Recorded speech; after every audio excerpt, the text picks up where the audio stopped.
Welcome back, Endgame community. I'm Pierre, he's Chris, and we're here to let you know which running backs should and should not be in your lineup for week 16 of the fantasy football season. It's almost time for the fantasy championship, so you absolutely need to make the right decisions. So let's start out with guys that are just no doubt you have to have them in your lineup regardless of matchup. Jonathan Taylor, Dalvin Cook, Alvin Kamara, Najee Harris, Austin Eckler, and Joe Mixon, assuming he's good to go for week 16. All right, let's kick things off by looking at the running backs who are definitely the starting running backs for their team, but are they the guy you're going to count on in the playoffs based on the matchup? So we'll start with San Francisco. If he's healthy and returning from his knee injury, he's been cleared from concussion protocol, but Elijah Mitchell, he would seem to be a guy you definitely want to start, but Jeff Wilson looked good in his place last week. So let's start with Mitchell. If he returns and he's the lead back, Chris, are you rolling with him against Tennessee? Yeah, Tennessee, believe it or not, is not the best matchup for running backs. But I think if Elijah Mitchell plays, you have to play him. I would love to say that, but honestly, I thought that last week. Tennessee, I knew they had a good run defense as far as limiting fantasy points. What happened to Harris last week? Najee Harris? Absolutely nothing. And so I'm not saying he'll get shut down, but coming off the injury, don't know if he'll be 100%. Wilson, I think, did look good enough last week, finally, that he may not see his full workload as usual. So I'm going to kind of back off. And I know I like Mitchell, and I know you do too, but I'm going to say maybe if you don't have a better option, but I'm not going to give a big endorsement to Mitchell this week. And then for the same reason, for me, Wilson is just a no-go. Yeah, I'm not going to go as far as to say a must-sit. I don't expect him to do what he did against Atlanta, of course, but I think if you're in a pinch, he'll work. We know he'll get the volume, assuming Elijah Mitchell is out. So I'm going to say an okay start. All right, now Deontay Foreman looked really good for the Titans last week. Can you roll with him against a better defense in San Francisco? Again, another guy that if you're in a pinch, yes. I mean, that Pittsburgh defense, that run defense is so bad, it's hard to take away anything from that. But if you're in a pinch, he's an okay, like a flex start. Yeah, I'm with you. I like Foreman, but again, I don't think this matchup will be as good. So he's a maybe for me. You could roll him out as your RB2, but not a must start. All right, now a guy who took advantage of the opportunity with pretty much everyone else on offense out due to COVID or injury or something else. So in Cleveland, you have Nick Chubb. Now he'll go against Green Bay in Lambeau next week, and Kareem Hunt might come back. So let's just look at Chubb right now. Does that make him an automatic start? People thinking you got to roll with him, but do you have to? I mean, I think you have to. He's still the lead back there, even when Hunt is playing. We know he can always score like he did here in Week 15. So, not the beast that everybody thought he was going to be when they drafted him, but I still think he's a good start. Yeah, good start. I don't think a must start. Again, it depends how shallow your league is. If you have two better running backs than him, put him in because, look, Green Bay is a decent defense. It's on the road. They could be down in this game based on Green Bay's offense. So I don't think Chubb is in for a big game, but I can't necessarily say you have to bench him. And what about if Kareem Hunt comes back? Do you think that game script might work in his favor? Yeah, it might. So again, another guy I'm not going to say is a must start. I think he's a good start because game script probably will be in his favor, should catch more passes. So a good start, but not a must start. I'm right there with you. You can roll him out, but I don't have 100% confidence in him. All right, and then let's go to one of the surprise running backs of the later part of this season is Craig Reynolds, going to be the guy that wins your fantasy league. I can't believe I'm saying that. But hey, over 100 yards last week. Now he gets Atlanta. I mean, I almost want to say you have to try him, right?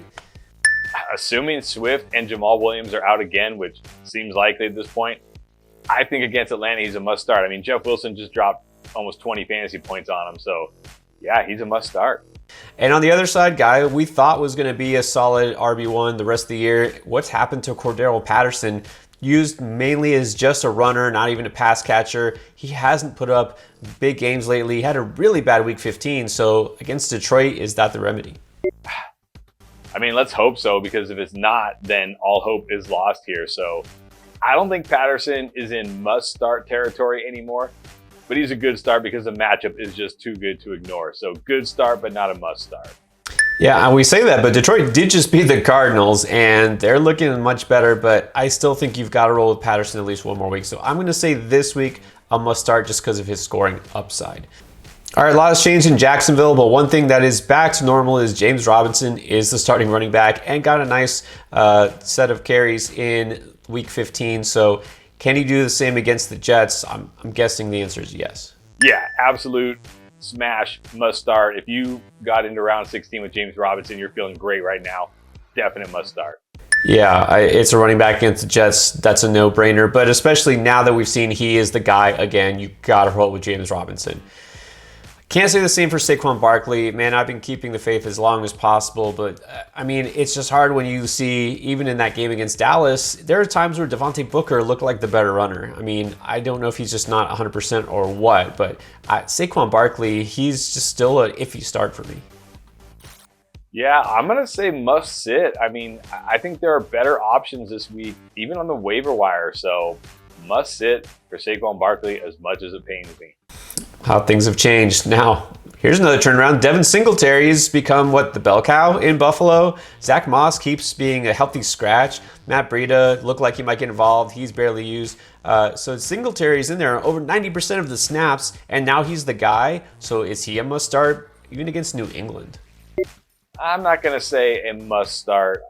I mean, I know New England better against the pass than the run, but this is still a pass-first offense. You know, Josh Allen-led type of offense. So not a must start, but a good start. Yeah, I think if the matchup was better, but against the Patriots, it's not a great spot for him. So I'll say you could roll with him, but I'm definitely tempering expectations. And on the other side here, what about Damian Harris? Was held out due to a hamstring injury this past week. We'll see if he comes back, but if he does, it's Buffalo and their highly ranked defense. So do you have enough confidence to route Harris? Yeah, again, not a must start, but a good start. I mean, when these teams played a few weeks ago, granted, the weather was terrible. New England ran all over them, so don't expect them to run all over them this time, but I still think, there will be enough opportunity there. So good start, not a must start. Yeah, for me, if Harris plays, you got to play him. And like I said, he did pretty well until he got hurt against Buffalo. So I'll say yes, stick him in there. Now, Ramondre Stevenson looked like a great start this past week without Harris, and he didn't do much. So how would you feel about him with or without Harris against Buffalo? Well, with Harris, he's a must-sit. But without Harris, I think he's an okay start. I know he disappointed in Week 15. But he's a good player, and he had some nice runs against Buffalo a few weeks ago as well. So not a must start, but an okay start. All right, I'll say he's a sit because, again, we saw, given the featured role, he just didn't do much with it. He's kind of more just a desperation play for me. You're hoping he gets a touchdown, maybe 50, 60 yards, but that's not enough upside. Look, you're probably in the semifinals of your fantasy playoffs. I need more. All right, now, talking about another injured player, we talked about Mixon earlier. If he plays, you got to play him, but what if he doesn't? Sprained ankles, that could be tricky. So if he doesn't go, it's going to be a lot of smudgy Pirine. Is that something you want in your fantasy lineup going against Baltimore and their run-stuffing defense? Do I want it? No, but there are probably worse options this week. So I'll say an okay start, more like a flex play. Don't expect much in this matchup, but not a must-sit, just an okay start. Yeah, to me, if you have Mixon and he's out, then you got to put Pirine in his place. Fine. Otherwise, you can do better. Again, Baltimore has been really tough on running backs lately, and I think the Bengals just go pass heavy. So I'm going to say you probably want to sit Pirine unless you absolutely don't have a better choice. All right, so we know Austin Eckler is the man in LA, but we did see some other running backs get involved, mainly Justin Jackson actually had some nice runs this past week. And going against Houston, even if Eckler isn't bothered by the ankle, doesn't come down with COVID, and he's still a full go, do you think Jackson is playable just because of the matchup? Yeah, as like a deep league flex player, I do think we saw a lot more of Justin Jackson last week than we would have had Eckler's ankle been 100%. He's now had 10 days to rest, or he will have 10 days to rest. So I do think we'll see some Justin Jackson, and the matchup is really good. But man, it'd have to be a really deep flex league for me to feel confident starting Justin Jackson. Yeah, and what bothers me too is it's not just him. We also saw a couple runs from Joshua Kelly and, mixing it up. So I don't think that he has standalone value if Eckler is playing. Now, Leonard Fournette, oh man, tough blow. Talking about running backs you were counting on. looks like he might not play in week 16. That means we'll get a lot of Ronald Jones because remember, Gio Bernard is also hurt. So Ronald Jones as the main back against Carolina, I feel like you have to roll with him. Yeah, must start. I mean, it's not the best matchup, but either was the matchup against the Saints, and he, 69 yards on 7 carries, caught 2 passes. It's just him and Keyshawn Vaughn, so he's going to get the bulk of the work in this offense, which you got to think will be better. So must start for me. All right, so let's move on. David Montgomery against the Seahawks here. An improving defense. Not sure the full results of all these games because, again, these games getting pushed back to Tuesday. But let's say we know David Montgomery is going to be the guy in Chicago. Do you feel like you can roll with him next week? Yeah, must start. Seattle's been getting better on defense against the pass, but they're still terrible against the run. So I think must start for David Montgomery. Yeah, he's one of the few workhorse backs. You got to roll with him as long as you got him. All right, and then let's keep going with Josh Jacobs, another kind of workhorse back there. Not a great offense, in Vegas, but they might need to lean on him more if Carr is also a guy who's going to be out. So how do you feel about Jacobs against Denver Broncos? Not a must start. This is a great defense, and, Jacobs, yeah, he's been getting the bulk of the work, but he's not really putting up huge fantasy days with it. So a good start, but not a must start.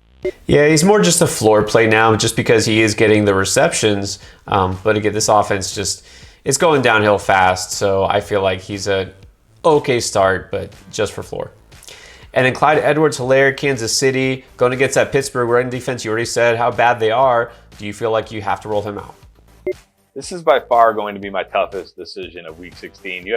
He's only had 14 touches in each of the last 2 games. He's losing work to Darrell Williams. He's losing work to the fullback Burton. But the Steelers' run defense is historically bad. But I still don't think I can call him a must start just because the work isn't there. He's not getting the bulk of the goal line work. So I can only call him a good start, even though this matchup begs you to start him. Only a good start for me. Yeah, it's just so frustrating. Kansas City offense looking much better, looking like their old selves these days, but that's because they're spreading it around, and it's not ever going to be just one running back here. So yeah, good, but not a must start. I'm with you there. All right, now let's look at some timeshares and committees to try to figure out who is worth putting in your lineup. And let's start with Green Bay. That's right, it's a timeshare now. In fact, we're seeing A.J. Dillon get a lot more run than Aaron Jones these days. So let's start with Jones. Is he still a guy you want to roll out going against Cleveland? Not a must start, but a good start. He keeps scoring touchdowns, thankfully. I think half of his fantasy points over the last 2 games are from touchdowns. I mean, if he doesn't score, he doesn't really have much of a floor, and he doesn't really have much of a ceiling right now, but he's fine in the end zone, so I think you got to keep rolling him out. Not a must start, but a good start. Yeah, everything you said. Again, you don't want to rely on touchdowns, but he keeps getting them, and he's on a team that he's always going to have a chance. So I think you can feel pretty comfortable with him. Now, A.J. Dillon, kind of the same boat, right? He always has potential to score. He did it this past week. Same thing. I would feel really nervous starting A.J. Dillon because at least Aaron Jones is getting more of the passing down work, more of the reception. So I'm going to say must sit for A.J. Dillon. Just don't feel good about having to roll out A.J. Dillon in my semifinal matchup. Yeah, to me, I kind of feel like he's the same as Jones. They're getting pretty much the same type of opportunities. Of course, like you said, Jones getting a little bit more of the pass catching work, but sometimes Dillon getting more carries. And when they're near the goal line in the money zone, he's getting those carries too. So I say he's good, but not a great start also. And then in Arizona, James Conner was a must start, but now Chase Edmonds is back. And we saw that Arizona struggled somehow against Detroit. Going against Indianapolis, that's a tough run defense. So is Conner no longer must start territory? He's not. I mean, this was almost 50-50, just like we saw when Chase Edmonds was healthy before. It's not James Conner getting all the work anymore, unfortunately. So you rode him to the playoffs, but now you don't have him anymore. So I think he's a good start, but not a must start. Exactly what you said. Good start. He always still does have that touchdown upside, but the volume isn't going to be there, so not a must start like he had been. And then Chase Edmonds, value enough in PPR leagues that you can roll him out. Yeah, flex play in PPR leagues. Not a must start, but an okay flex start if you need him. Yeah, if you need him, but again, definitely not a must start. Not going to get as much run as people think he is.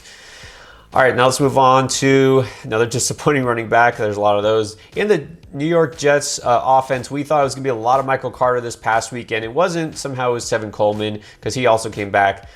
Do you think Carter becomes the guy now in a great matchup with Jacksonville? I don't know if he becomes a guy, but I'm sure we see more of Michael Carter this week. You know, first game back off IR. Got to expect he's probably not going to see his full workload. I do think Tevin Coleman will be involved, but against Jacksonville, there's enough here for both. So not a must start, but a good start. Yeah, I mean, I wouldn't want to take out someone a little more reliable instead of him, just hoping he has a big game. Like talk about, a guy like A.J. Dillon we mentioned earlier. I think I'd rather stick with Dillon, but Carter, you could roll him out. I just hate to get bit twice like we did last week. All right, now, some good options in Denver, at least for the running backs. You got Melvin Gordon, Javonte Williams. We never know who to trust. Neither guy really did a lot last week. What about against the Raiders? How do you feel about Melvin Gordon? Borderline must start. This Raiders run defense is not very good. No Teddy Bridgewater, so you got to think they're going to run the ball even more. So must start for me for Melvin Gordon. I agree. Last week was not great for them, but I do feel like you said they're going to get a lot of touches. So to me, must start for Melvin Gordon, and feel the same way. Javonte Williams and they're almost an even split. So I say you start both of them. Yep, I agree. Must start for Javonte as well. In Dallas, Zeke looked a little bit better last week. We didn't see much Pollard. Will Pollard get more work and, feeling a little bit better with his foot? We'll see. It's against the Washington football team. So Zeke, is he back to must-start status? I think he is. I mean, he looked pretty good.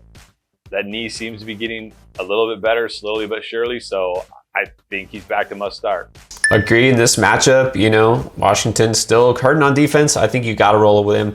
I don't feel the same way about Pollard. He's never really been a must-start for me this season, except for once or twice when we knew Zeke was limited. I don't think he's a must-start this week. No, must sit for me. He's back to being, he needs Ezekiel Elliott to miss a game to become a must-start, so must sit for me. I wish I could avoid the Dolphins' backfield and just not have to worry about it. We thought Gaskin was in a smash spot against the Jets, and it was a different running back that smashed. So before we get to Duke Johnson returning to Miami, Gaskin, can he be trusted against the Saints? No way. Must sit. I kind of gave it away there. Like, I'm not trusting him. What about Duke? His first 100-yard rushing game was a beast last week when absolutely nobody thought about him. You take a chance on Duke? No. Another must sit. No way I'm trusting Duke in my semifinal matchup. You're in the semifinals. You shouldn't need Duke Johnson. This is true. Look, it was the Jets. Let's take that whole performance with a grain of salt. So, yeah, you can't start Duke Johnson. All right, now with COVID causing some postponements, there are some games that haven't even been played yet. Normally by Monday night, everything's wrapped up. But let's talk about those players, assuming everything goes well and we have no serious injuries. So Antonio Gibson of Washington going against Dallas. What's Gibson going to do in Week 15? We don't know, but can you project for Week 16? I mean, you can project he's probably going to get the bulk of the work. Dallas defense looking incredible right now. So I'm going to say not a must start, but, an okay start. Yeah, I'm with you. He's a solid start because he's the guy there, but man, Dallas somehow better on defense than offense these days. So he's an okay start. Darrell Henderson and Sony Michel, who knows how that backfield is going to shake out. But going against Minnesota, that seems like a great matchup. I mean, can you trust either or even both of them? This is what's tough because we're not going to know. Sean McVay historically only likes to use one running back. He's not a guy who likes to, have these committees. But we're not going to know who it is until they play tonight. So I'm going to say whoever comes out of this game as the guy is a must start. The other one's a must sit. All right, there you go. And we'll see, probably what will happen is just they're going to be 50-50, have an exact even split, and just to frustrate all of us. So, but we'll see. I think if someone separates themselves from the pack, then yeah, you got to trust somebody against Minnesota. All right, the other side of that matchup, Rashad Penny now is the guy in Seattle. Next week, he gets the Chicago Bears. It's not a bad matchup. I mean, maybe fringe RB2 value. Yeah, again, it's going to depend on how he's used tonight. If he's still primarily the guy, then Chicago's a great matchup, not very good against the run, so I think you've got to start him. Yeah, I agree. I mean, Penny's a guy who could always get hurt, but look, if he's good to go, he's the man there. Yeah, it's a good enough matchup. You can roll with him. And then finally, Miles Sanders, part of a probably 4-man committee there in Philly, but he's got the highest upside. So if Sanders is the guy going against the Giants next week, take a chance. Yeah, not a must start, but I think an okay start. Again, it depends. Does he separate himself tonight, or is this a huge, committee? If he separates himself a little bit, I think he's a good start, but not a must start. Yeah, I just worry Jordan Howard coming back now is going to look like the better running back, which he had been doing. So I'm very iffy here again on Sanders. I'm going to say probably not, unless something clears up the situation. All right, a lot to unpack there, guys. A lot of uncertainty. You're going to have to check in constantly with practice reports, but also check in with us. On Saturday, we do our start sit show to give you the latest advice based on everything that happens, and we'll try our best to answer your questions. Again, our goal is to help you win, so let us help you. All right, check out the information in the description below for more ways that we can help you.